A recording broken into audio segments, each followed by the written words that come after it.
ભાગ્યશાળીઓ, આજે આપણે કાંઈક જુદું જ લઈશું. ચેતન ચેતી જાજે, ઊંચાથી મંદિર માળિયા, સોળ વાળીને સૂતો. કાઢો કાઢો રે એને સહુ કહે, જાને જન્મ્યો જો નહોતો, એ કરે દિવસ એવો આવશે. ભાગ્યશાળીઓ, વિચાર કરજો. એ 7મી મંજિલે પુત્ર પરિવાર આખા કુટુંબ સાથે બેસી રહ્યા છે. ચારે બાજુ જહાજ લાલી છે. જ્યાં પાણી માગે તે દૂધ મળે છે. કારણ કે રાત દિવસ એટલી બધી મજૂરી કરી અને 7 માળનો તો બંગલો બનાવ્યો છે અને કોઈ વસ્તુની કમીના નથી. બસ મોજ શોખમાં પડી રહ્યો છે. ચારે બાજુ હાજી હાજી કરી રહ્યા છે. અને અચાનક વાતો કરતાં કરતાં તો અચાનક એકદમ હુમલો આવી ગયો.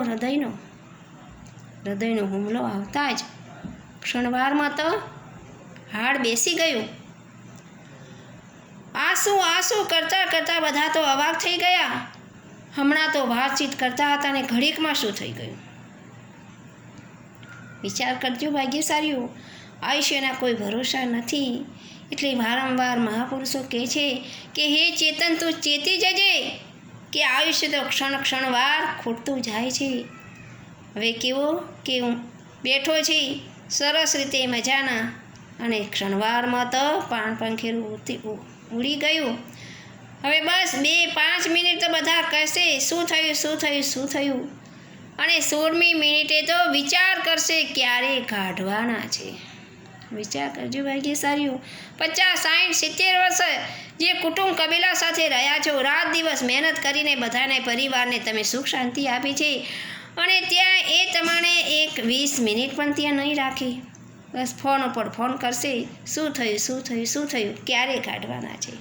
એટલે કહે છે કાઢો રે એને સહુ કહે, જાને જન્મ્યો જો નહોતો, એ કરે દિવસ એવો આવશે. સાવરે સોનાના સાંકળા, પહેરણ નવા વાઘા, ધોળું વસ્ત્ર એના ભાગ્યનું તે તો શોધવા લાગ્યા. વિચાર કરજો ભાગ્યશાળીઓ, એટલા બધા કપડાં લાયા છે મોંઘા દાટ, 25,000-25,000ના, પણ એ એક કપડું પણ એને સાથે નહીં આવે, કોઈ એને સાથે નહીં મૂકે.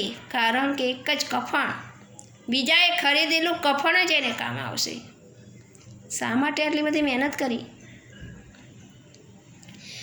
એટલે ચેતી જજે દેવડા, તું ચેતી જજે.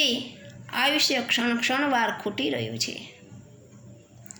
તારું ખરીદેલું કશું કામ નહીં આવે. આહા, એટલા બધા ચરુરે કઢાવ્યા શામટા, બીજાનું નવી લેખું, ખોખરી હાડી એના ભાગ્યને એ તો આગળ દેખું. ઘણા ચરુઓ છે, પિત્તળના છે, તાંબાના છે, છતાં એક ઘડો પણ તમારી સાથે કુટુંબ કબીલો નહીં મૂકે.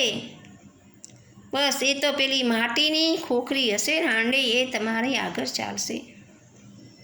વિચાર કરજો ભાગ્યશાળીઓ, કોઈ કશું સાથે આવવાનું નથી.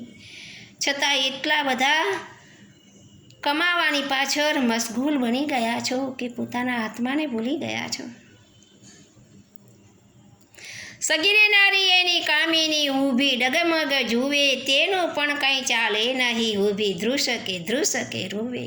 પોતાની સગી નારી છે, 50-50 વર્ષો સુધી ત્યાં સાથે રહ્યા છીએ, એકબીજાના મનને સમજીને રહ્યા છીએ, સમર્પિત ભાવ થઈને રહ્યા છીએ. પણ સમય આવ્યો ત્યારે એ નારી પણ તમારું કશું નહીં કરી શકે. બસ ઊભીને રડત્યા જ કરશે.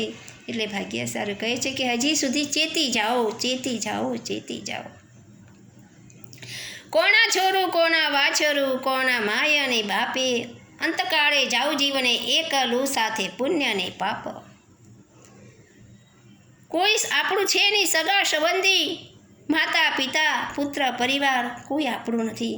બસ એકલાને જ આપણે જવાનું છે. એકલા આવ્યા છીએ ને એકલા જવાનું છે. પુણ્ય ને પાપ સાથે લઈને જવાનું છે. જેવી તમે ધર્મ આરાધના કરી હશે એવું તમને બીજા ભાવમાં મળશે. કાંઈ સાથે આવવાનું નથી. એટલે કહે છે કે ચેતી જા તું જીવડા, ચેતી જા. વાલા તે વાલા શું કરો, વાલા વહોરાવી વરસે, વાલા તે વનકેરા લાકડા તે તો સાથે જ બરસે. આ મારો પુત્ર વાલો છે, મને પત્ની વાળી છે, માતા પિતા વાળા છે, પૈસો કુટુંબ કબીલો વાલું છે, પણ કોઈ સાથે આવવાનું નથી. બસ ઝાંપા સુધી કે બહુ તો સ્મશાન સુધી. પછી તમને વિસરી જશે. મહિનો 2 મહિના 12 મહિના યાદ કરશે. પછી અંતકાળે તો વિસરી જવાના છે કે જાણે જન્મ્યો જ નહોતો દુનિયા પર, અમારા ઘરે આવ્યો જ નહોતો. આવું બધું થશે અને એક લાકડા જે છે એ તમારી સાથે બળશે. એટલે કે છે નહીં ત્રાપો નહીં તુંબડું નહીં, તરવાનો આરો ઉદય રત્નામુનિ એમાં ભણે આ ભોપાર ઉતારો. તરવાનો કોઈ આરો નથી, એક જ જૈન ધર્મ છે. ગમે તેટલું કર્યું હશે, જેવી રીતના તુંબડું હોય તો તમે પાણીમાંથી જેમ તરી શકો છો, એવી રીતના જો ભવ સમુદ્રને તરવો હશે તો એક જ ધર્મ આરાધના કરવી પડશે. ભલે સંસારમાં રહો, પણ આપણું લક્ષ્ય એક જ હોવું જોઈએ કે મારે મોક્ષ મંજિલે જવું છે.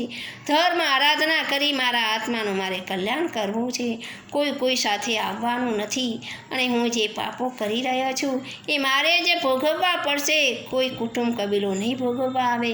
બસ હે ચેતન તું ચેતી જજે, આયુષ્ય ખૂટે ક્ષણ ક્ષણ વાર રે.